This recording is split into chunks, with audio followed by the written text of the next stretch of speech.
What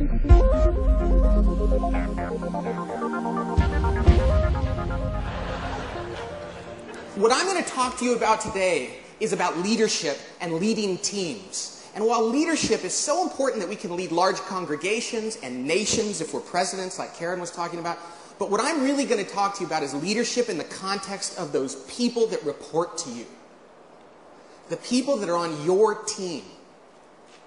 Because that, to me, is so much of what leadership is about. You know, I talk to CEOs sometimes, they're like, yeah, I like leading, I like giving speeches. I don't really like to manage my team, though. I think they should do that themselves. And I just think if we abdicate that, I mean, if George Bush does not manage his cabinet and his staff, he's done. No matter what kind of a speaker he is.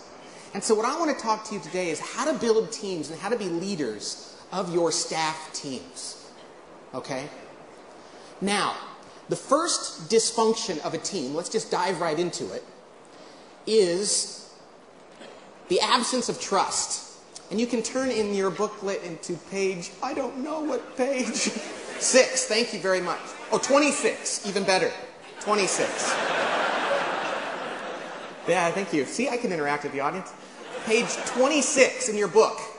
The absence of trust. Now, when you first hear about this, that's the first dysfunction of a team, you might say, no duh. But what I'm talking about when I talk about trust is something very specific and very practical, and that is vulnerability-based trust. As leaders of teams, we have to generate trust on our teams by helping people get comfortable being vulnerable with one another. That means people on a team have to say they're sorry, I was wrong, I made a mistake, I'm bad at that, I need your help, you're better than I am at that, I admire you. They have to be human and real and vulnerable. And yet as leaders, we're certainly not taught this. I mean, you know, it's like, don't let them see you sweat. You know? And as pastors, I can only imagine these people are looking up to you, not only for guidance in management, which is part of your job, but for spiritual guidance. And the thought of being vulnerable in front of them is pretty daunting. You know, I once worked with an executive team that had a vulnerability issue. Not at the leadership level in this case. But they had one person on their team. And this was an amazing company that had this all-star group of executives. They had lots of funding, a great product. Really everything in the world going for them. But they had this one executive on the team who just couldn't seem to get that. And one night, at a dinner between off-site days, at a 2-day off-site, they had some wine, which is, of course, the great elixir of truth sometimes. And she picked up her glass after a few of them and said, let me tell you guys something. We've been talking about trust, but I've been married to my husband for 10 years, and I've barely learned to trust him, so I'm not going to be trusting you guys anytime soon, if ever. And we were like, oh, you know? Okay. So the CEO and she and I stepped outside after the dinner and said, this is the problem. This is the issue. Because if just one member of the team has trouble with trust, it really hurts the entire team. Because we would go to their offsite meetings and I would be a facilitator. And whenever we'd be getting into an issue, this one person would speak, and whatever she said, people learned not to comment on it at all. The conversation would grind to a halt. It would be uncomfortable until somebody changed the subject and they moved on. Because they realized if they ever commented on anything she said, all that she was going to do is defend her position. There was no use challenging her or even putting out another point.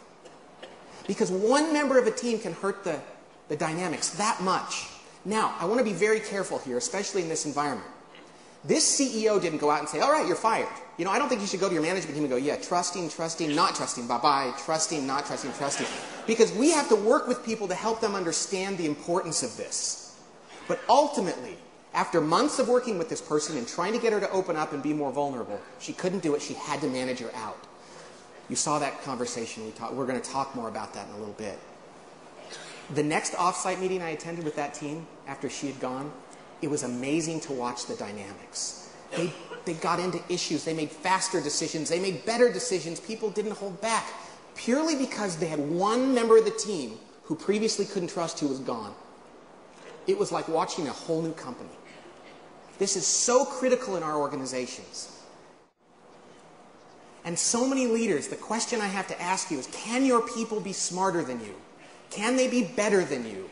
Can they have skills that you can look them in the face and say, I admire that in you, I want to be more like you in that way? And it can't be like, gee, I'm glad you're good at accounting because I hate doing that, you know. It's got to be something that you really admire, you know. And as leaders, we have to understand the power of that, because people will follow a leader into a fire if they're human and they're honest and they're vulnerable. But, huge but here, you can't fake it. Do not fake it. You know, I give this speech a lot and the CEO's like, yes, I will go back to work and be vulnerable on Monday. Yes. Maybe I'll even cry. You know? And it's like, no. It's better to be to struggle with it than it is to fake it, because if you fake it, you always get caught ultimately, and then you lose your credibility. And I don't have to talk to you, there's so many public examples of that in politics and in televangelism, and then people go, I don't think they're really truly sorry. Or I don't think they really think it's a weakness. So this is one, do not fake it. If it's not painful in the moment to do it, it's not real. It's that moment when you say something during a meeting and you go, oh, I think I was way out of line.